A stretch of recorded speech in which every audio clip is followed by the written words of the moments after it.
Good morning, Mr. and Mrs. De La Costa. Nakuha ko na yung mga results. Kamusta naman po? Maganda ang results ng sperm count ni Juan. Kung ganun, Dok, na sa akin yung problema? No.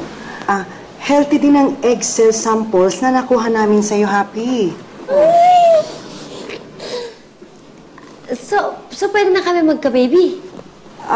You are both healthy individually. We compared both of your sperm and egg cells. Unfortunately, hindi kayo compatible. At dahil doon, hindi kayo talaga makakabuo ng baby. Ibang klase ring magbiro ang tadhana. Matatawag pa bang perfect match ang isang pares na nag-iibigan pero minalas na hindi mag-match sa pagbuo ng baby?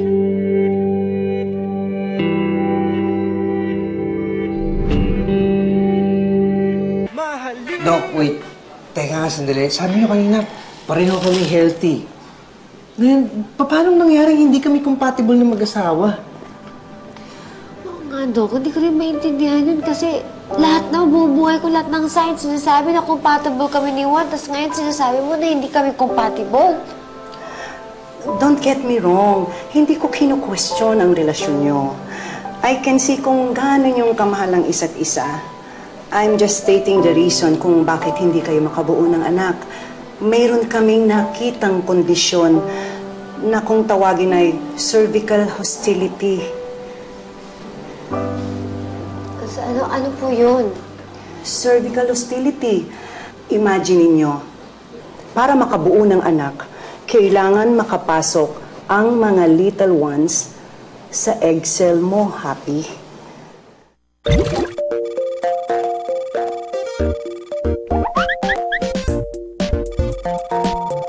Happy! Parating na ako!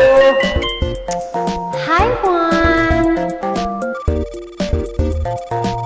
Hindi! Uulaw kita kay Happy! Pero dahil sa cervical hostility, naglalabas ang katawan ni Happy ng mga antibodies na pumapatay sa mga little ones. Happy! Hintayin mo ako!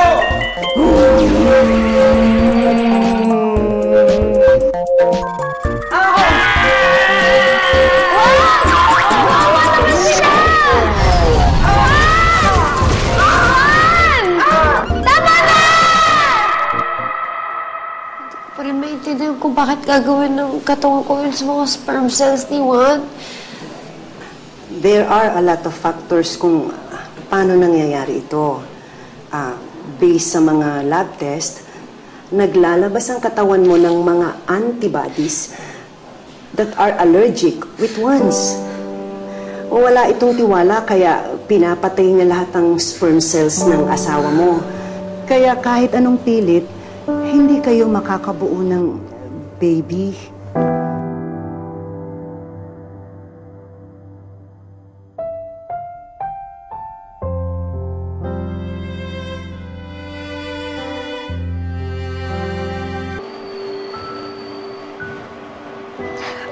Alam ko na.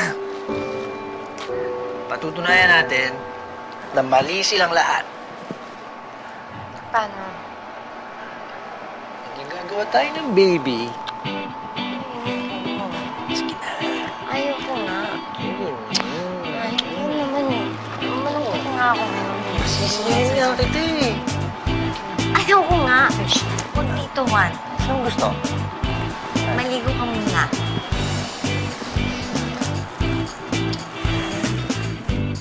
Salamat kay Juan. Pansamantalang nawala ang lungkot ni Happy. Muli siyang nagkaroon ng pag-asa na magiging okay din ang lahat.